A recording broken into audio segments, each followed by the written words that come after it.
দূরপাল্লার পশ্চিমা ক্ষেপণাস্ত্র দিয়ে রাশিয়ার গভীরে হামলা চালানোর অনুমোদন পেতে দেনদরবার চালাচ্ছেন ইউক্রেনের প্রেসিডেন্ট ভলোদিমির জেলেনস্কি।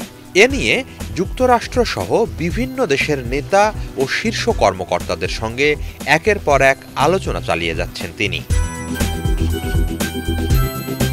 বুধবার কিয়েভে এ বিষয়ে যুক্তরাষ্ট্রের স্টেট সেক্রেটারি অ্যান্টনি ব্লিনকেন ও যুক্তরাজ্যের ফরেন সেক্রেটারি ডেভিড ল্যামির সঙ্গে বৈঠক করেন জেলেনস্কি।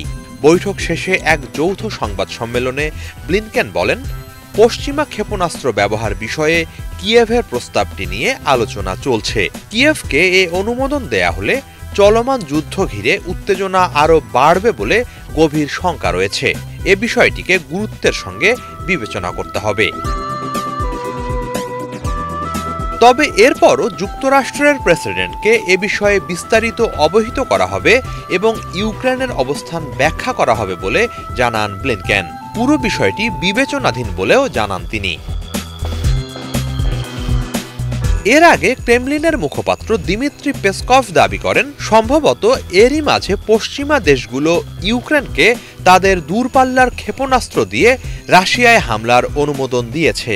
সেক্ষেত্রে সংশ্লিষ্ট দেশগুলোকে এর জন্য চরম মূল্য দিতে হবে বলে হুঁশিয়ারি দেন তিনি।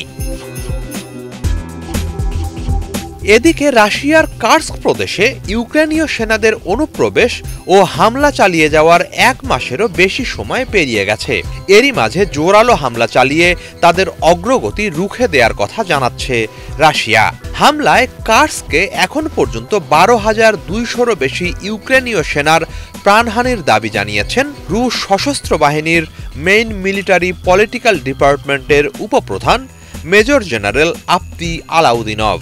কার্স্কের সুজা অঞ্চলেই ইউক্রেন 7,000-এর বেশি সেনা হারিয়েছে বলে জানান তিনি।